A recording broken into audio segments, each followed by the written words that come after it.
Em relação à entrada no mundo académico, sempre contribuiu para o conhecimento do jornalismo, não é?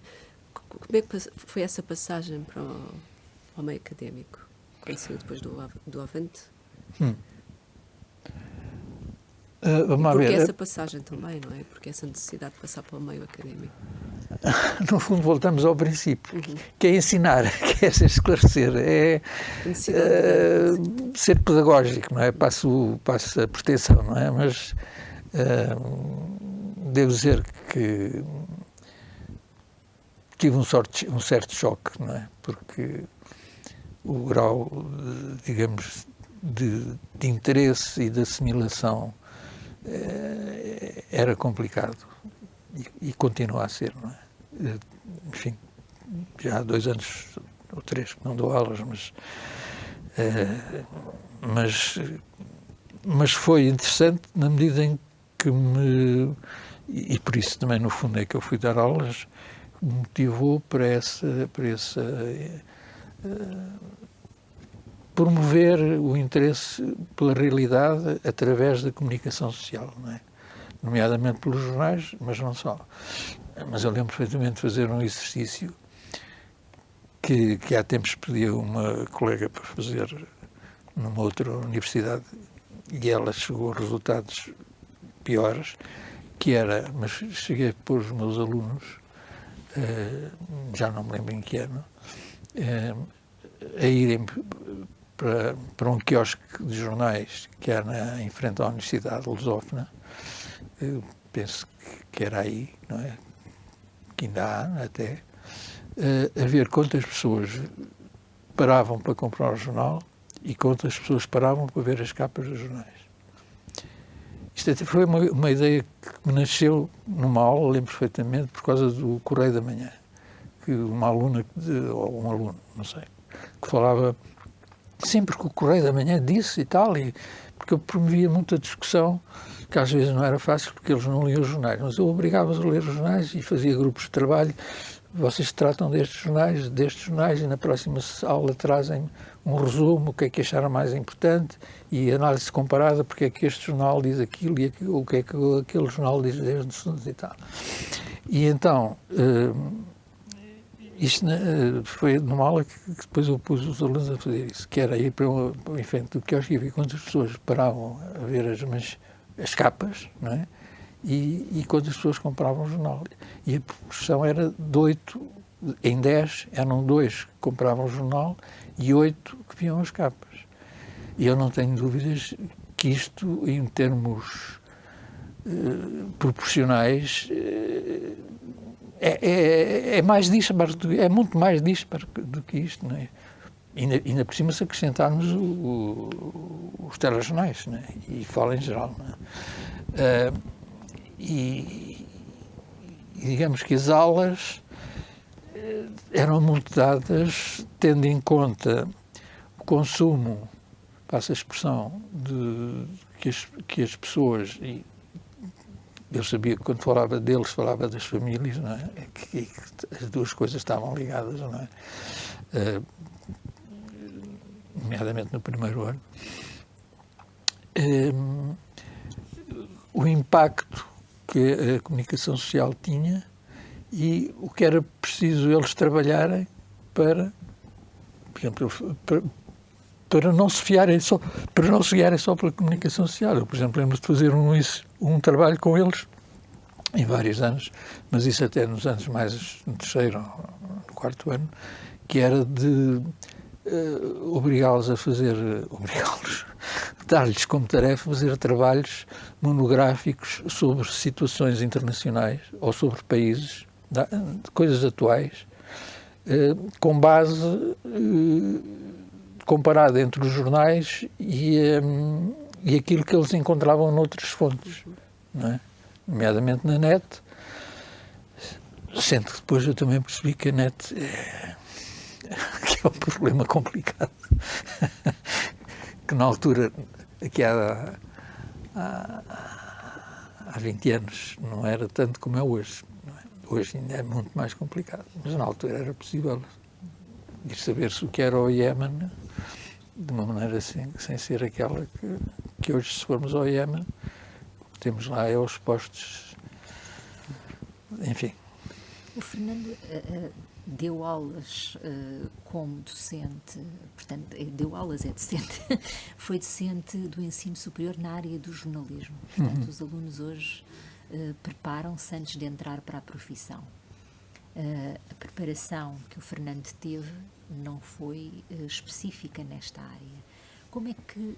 Na área do ensino? Sim, ou seja, não teve preparação específica na área do jornalismo nem da comunicação para ingressar na profissão. Hoje ingressa-se na profissão a partir, muitas vezes, do ensino superior, dos cursos que concluem na área da comunicação. Como é que olha esta trajetória em termos de acesso à profissão?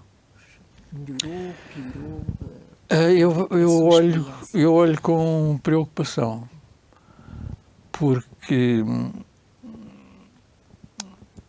independentemente dos belos profissionais de ensino que há nas escolas superiores de comunicação social, as próprias faculdades, e eu também dei aulas de mestrado e de pós-graduação no ISCTE, porque eu fiz lá o mestrado e depois o Paquete, saudoso Paquete, e depois também o Rebelo, convidaram-me para dar aulas no mestrado e na pós-graduação em jornalismo. Aí, pronto, as coisas eram um bocadinho diferentes, porque já os próprios que iam para o mestrado e para a pós-graduação não eram os mesmos que tinham feito a licenciatura. Pronto, já eram pessoas interessadas mas já não lembro o que é dizer. A ideia era a formação prévia para o acesso à profissão. É uma coisa relativamente recente. Sim, uma pois, formação sim. específica. Pronto, o que eu ia dizer é, assim, pronto, eu não tenho isto suficientemente assimilado e desenvolvido, mas a ideia que eu tenho é que, por razões compreensíveis, não digo que não, nem estou a pôr em causa isso, mas os cursos superiores que dão acesso estão eles próprios cativos do seu mercado de trabalho, que é o acesso à profissão. Quer dizer, há uma certa necessidade de dar cursos que deem saídas profissionais que tenham fácil acesso à profissão, porque é isso que dá prestígio a uma instituição universitária. Quer dizer, é poder dizer que os meus alunos, os nossos alunos da nossa instituição, entram rapidamente no setor, não é? Só que depois, só uma questão, depois a gente vai ver as saídas profissionais e nós vamos, eu devo dizer que não faço parte do Facebook, mas há tempos concedi entrar no... concedi é de uma arrogância perfeitamente inacreditável, mas entrar no LinkedIn, que é uma modéstia anteporta, não é? E então comecei a verificar que, inclusive, alunos que eu me lembro do meu tempo aparecem como profissionais das coisas mais espantosas, não é? Facilitador de informação. SIC. Há no LinkedIn, que há umas semanas encontrei um ex-aluno meu, cujo currículo, cuja profissão é facilitador de comunicação. Depois temos os gestores disto, os managements não sei de quê, disto e daquilo. Porque a verdade é esta, os jornalistas a entrar na profissão são pouquíssimos. Não há. Não é? E, portanto, eu percebo que as escolas de comunicação social estão a formar jornalistas, mas, no fundo, provavelmente saberão que são jornalistas que não vão ter emprego naquilo que estão a aprender com os jornalistas. E também daí o facto dos currículos terem-se, digamos, adaptado a outro tipo de tecnologias, digamos assim, laterais, da área que dá acesso, por exemplo, à gestão de conteúdos, aos managements, a essas coisas que se veem muito, que eu vejo muitos meus alunos, ex-alunos, como profissionais dessas áreas. Isto, alunos de há muitos anos, não é? E, portanto, eu acho que o problema das escolas tidas e assumidas como especificamente de jornalismo, tenderão cada vez mais a ser escolas de comunicação e que nos seus currículos vão ter que integrar todas essas miríades de profissões ligadas à comunicação. Isto sob o ponto de vista das escolas que dão esses cursos, não é? Que permitam uma coisa que, sinceramente, eu penso que não tem futuro, que é o jornalismo escrito. Claro que há o jornalismo audiovisual, etc. Mas cada vez mais, nos tempos mais próximos, o jornalismo, propriamente aquilo que no meu tempo se entendia por jornalismo, não é para minorias, não é? É para minorias porque a gente basta ver, e, enfim, tenho alguns estudos e conheço alguns estudos sobre isso, a evolução de redações, o número de jornalistas dedicados ao jornalismo escrito ou audiovisual tende a desaparecer, não é a desaparecer, tende a diminuir e não a aumentar. E a aumentar o jornalismo polivalente, o jornalista polivalente, que encontra emprego,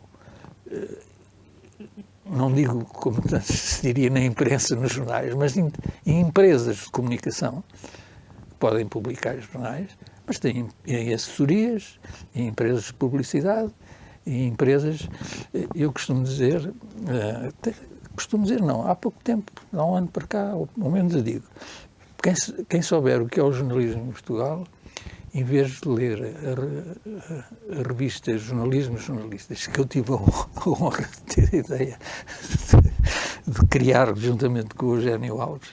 Pode falar-nos um bocadinho dessa passagem? Pois, eu acho que deviam ler, quanto mais não seja, o site Médias e Publicidade na internet e perceber o que é a comunicação e o que é o jornalismo. E as entrevistas que fazem, e como é que são os influenciadores, que estão disseminados pelo Facebook e por aqui e por lá, que recebem dinheiro, muito dinheiro, por fazer propaganda a marcas, ou de vestidos, ou de bicicletas, ou de automóveis, ou seja lá, ou de hotéis, seja lá do que for. Né? E pronto, quer dizer, a questão das instituições de jornalismo, como era há 20 anos, talvez mesmo há 10, no interesse das próprias, não digo no interesse da sociedade, no interesse das instituições, têm que se reciclar, não é? Porque, como digo, estão muito cativas do mercado de trabalho. Quer dizer, estão a formar jornalistas que depois não encontram trabalho como jornalistas, mas sim como influenciadores de comunicação. Epá, há aqui qualquer coisa que não joga, não é? Diga. Sim, uma última pergunta. Como é que gostaria, qual considera ser o seu contributo maior no jornalismo, no estudo do jornalismo, como docente na área do jornalismo, qual a sua obra escrita, não é? Qual considera ser o seu contributo maior? Olha, um contributo que eu sempre me orgulhei muito foi a minha tese de mestrado, publicada em livro. Se a Maria já ainda se lembra, não sei se você conhece, tem 300 páginas. E quando eu, já há uns anos no escrever, havia teses de mestrado com 80 páginas, com o máximo 90, não sei o quê, e corpo pequeno, e corpo grande, estou a exagerar, mas quer dizer, acho que orgulho muito dessa tese de mestrado, não é? Porque foi feita numa altura em que, salvo erro, o único livro que havia anterior ao meu era sobre jornalismo, para além do livro do Adji e do Traquina, no meados dos anos 90, dos anos 80, por aí, meados dos anos 80. E um livro publicado pouco poucos meses antes do meu, que foi salvo erro, a tese do Rogério Santos sobre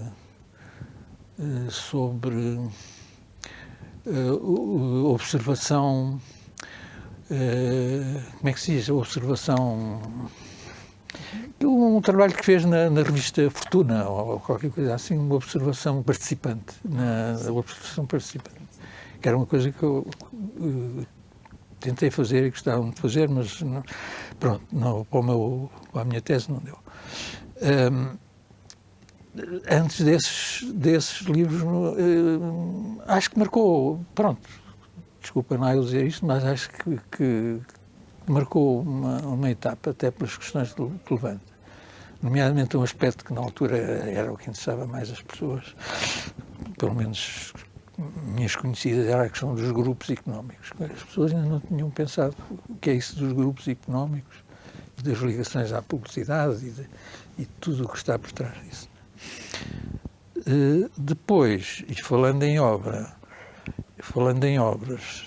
acho que também daqueles livros que publiquei é aquele com a Carla Batista, em que está, digamos, algumas coisas que aqui falámos sobre a experiência desses anos, não é? E mais até. E também a tentativa de ter uma perspectiva abrangente sobre... Tem um capítulo sobre o ensino também. Quer dizer, estas coisas que aparecem sobre o jornalismo muito especializadas, como certos colóquios onde a gente vai e debates, certas participações, que eu acho que não são monografias pobres, quer dizer, que não têm contextualização. Claro que um coloca não pode ser um livro com 300 páginas, não podemos ser parvos, não é? Mas o trabalho de base, não é? Um trabalho de base como, por exemplo,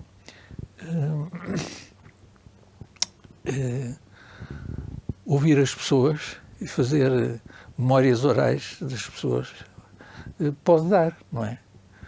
Não uma monografia sobre a entrevista tal ou tal, mas o conjunto delas é um tipo de investigação que pode aprofundar qualquer coisa, um tema, não é? Só em que ano é que terminou o mestrado, a tese de mestrado? Eu não menciono. A tese de mestrado, portanto, o livro foi publicado, agora só vendo, mas deve ter sido em 86, portanto, 85, 86, não tenho, infelizmente não tenho aqui, mas eu suponho que seja nessa altura, porque foi depois na altura em que logo a seguir eu fui dar aulas para a Lusófona, que o Mário Mesquita tinha morrido um querido amigo de Lisboa, que dava aulas na Lusófona, que era um grande poeta, que era o Pedro Alvim, que dava lá aulas de jornalismo na Lusófona, e morreu, de repente, porcaria qualquer. E o Mesquita tinha acabado de fazer o mestrado e tal, e a gente já se conhecia há uns anos e convidam-me para ir para lá as aulas.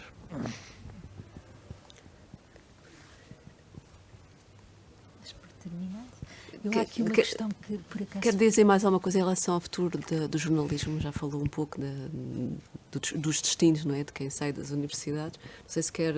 Tem uma perspectiva pessimista? Qual é a sua perspectiva? Só para concluir. Vamos lá ver. Eu sou otimista por temperamento, não é? E eu acho que todas as questões que correm mal não significa que venha aí o apocalipse. As coisas têm que se transformar e adaptar, não é? E o mais difícil está em perceber em que sentido é que elas se adaptam, não é? É que elas evoluem. Eu, como digo, tenho sérias dificuldades que num futuro próximo, quando próximo digo de algumas décadas, o jornalismo, a imprensa de informação, a imprensa de informação esteja de algum modo condenada. Condenada no sentido de massas, destinada a uma pequena elite, etc, etc. Mas não ponho em causa que daqui a mais anos possa,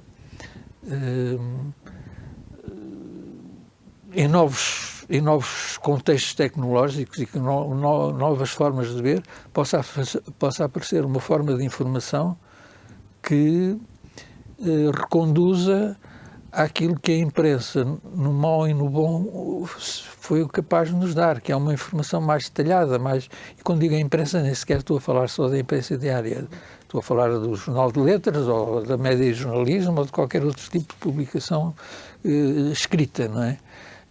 A questão dos e-books, etc., sinceramente acho que isso vai ser dificilmente, a menos que as transformações tecnológicas incluam a nossa própria mente humana, dando-nos capacidades que hoje não temos para a apreensão das novas tecnologias, com a nossa apreensão atual, a imprensa escrita no sentido amplo, incluindo os livros, etc. Portanto, não é bem a imprensa. A prensa, se quisermos, pode vir daqui a umas décadas, mas isto é completamente imprevisível, porque daqui a umas décadas não fazemos ideia nenhuma do que é que isto vai ser. No imediato estou preocupado porque acho que efetivamente, porque isto, ao fim e ao cabo, é uma questão da sociedade, não é? Tudo isto é uma questão da sociedade. Quer dizer, se nós não manuarmos, já falei nisso, não mudarmos os manuais escolares, não é? O que se diz e como se diz e do que é que se fala, se não mudarmos as formas de ensino, etc. Quer dizer, tudo o que vier tecnologicamente é sempre melhor que o que vem a seguir. O que interessa é fazer mais dinheiro e fazer mais negócio, etc. E isso não pode acontecer. Não podemos permitir que isso aconteça.